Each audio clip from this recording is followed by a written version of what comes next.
মহিলাসকল যেনে তেনে নিজৰ ঘৰৰ আইতাসকল মাকসকলক বচাইছে। এই স্থানীয় অঞ্চলৰ ৰাইজে যেনে তেনে নিজৰ গৰু ছাগলী বচাইছে, কিন্তু গৰু ছাগলী তেওঁলোকৰ পশু খাদ্য নাই। আজি তেওঁলোকৰ ঘৰৰ সোমাই যোৱা ৰাস্তাখিনি আজিলৈকে তেওঁলোকৰ প্ৰশাসনে ইয়াত মানুহবোৰ পঠাই চাফ চিকুণ কৰিব পৰা নাই। এইখিনি কথা আমি আজি আহি মানুহৰ পৰা আমি বুজিছোঁ, আৰু মানুহৰ এই যে দাবী, স্থানীয় ৰাইজৰ দাবী, এই স্থানীয় ৰাইজৰ কণ্ঠ, তেওঁলোকৰ দাবীক আৰু সমৰ্থন জনাবলৈ আজি কংগ্ৰেছ দল এই অঞ্চলত আহিছে।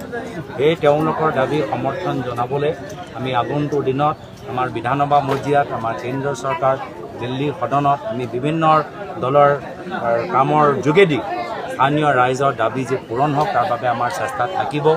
তেওঁলোকে কৈছে যে স্থায়ী সমস্যাৰ স্থায়ী সমাধানৰ বাবে ENDও কিবা ইয়াত ব্যৱস্থা কৰিব লাগে, কিন্তু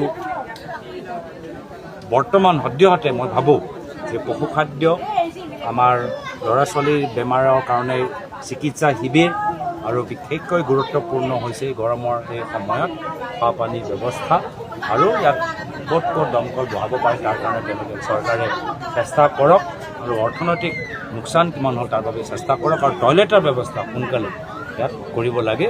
এয়া হ'ল আমাৰ লোকৰ বৰ্তমানৰ দাবী। পিছত আমি খবৰ লৈ থাকিম আৰু কি আমি ইয়াত কৰাটো উচিত।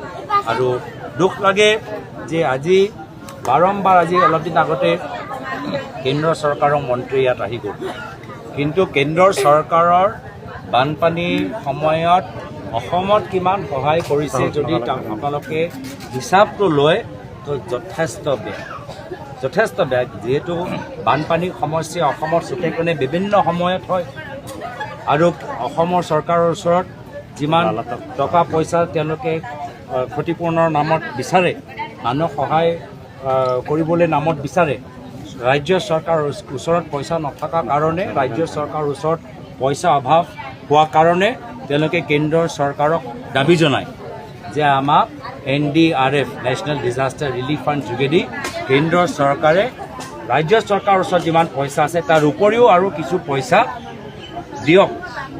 আপোনালোকে পিছত হিচাপটো ল'ব যে কেন্দ্ৰৰ চৰকাৰ NDRF যোগেদি অসমখনক যোৱা 6-7 বছৰত কিমান সহায় কৰিছে।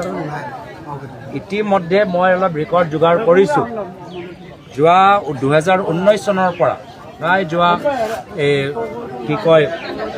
7 বছৰৰ ভিতৰত যিমানবোৰ আমাৰ অসমৰ ক্ষতি হৈছে তাৰ বাবে ৰাজ্য চৰকাৰে প্ৰায় এই 7 বছৰৰ যদি এমাউণ্টটো যোগ কৰে প্ৰায় 8,400 কোটি টকা সহায় বিচাৰিছে কেন্দ্ৰৰ চৰকাৰৰ পৰা। 8,400 কোটি টকা কেন্দ্ৰ চৰকাৰৰ পৰা যোৱা 7 বছৰৰ ভিতৰত বিচাৰিছে। এই 8,400 কোটি টকা বিনিময়ত কেন্দ্ৰ চৰকাৰে NDRF যোগেদি কিমান পইচা দিছে আপোনালোকে জানেনে?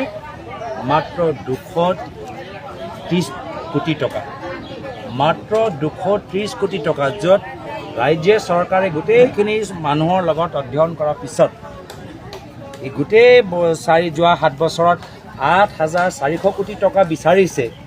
এই সময়ত ডাবল ইঞ্জিন কৰা চৰকাৰে কেন্দ্ৰৰ চৰকাৰৰ পৰা মাত্ৰ 230 কোটি টকাহে আজি এৰি দিছে। এনেকুৱা এটা ৰাজ্য চৰকাৰে যি বিচাৰে তাৰ 50%ও কেন্দ্ৰ চৰকাৰে আমাক দিয়া নাই, 50%ও দিয়া নাই। কিয়? বিভিন্ন সময়ত বিভিন্ন চনত আমি দেখা পাইছোঁ যে ৰাজ্য চৰকাৰে কৈছে আমাৰ ক্ষতি হ'ল 1,000 কোটি টকা দিয়ক, আৰু কেন্দ্ৰ চৰকাৰে কিমান দিছে NDRF যোগেদি? 0। আৰু বেলেগ ৰাজ্যত খবৰ ল'লে তাত চাব, তাত 400 কোটি টকা দিছে, 300 কোটি টকা দিছে, 500 কোটি টকা দিছে।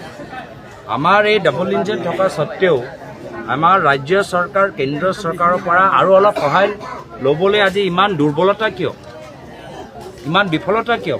কেন্দ্ৰ চৰকাৰৰ পৰা যিমান আমি সহায় ল'ব পাৰিম সমান আমি স্থায়ী সমাধান আমি দিব পাৰিম।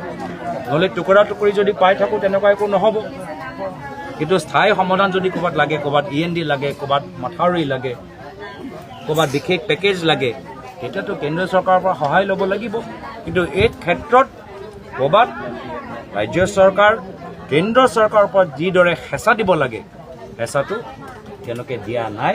সেয়া হৈছে আজি যাৰ ফলত আমাক লোকতন্ত্ৰত শক্তিশালী বিৰোধী কণ্ঠ লাগে।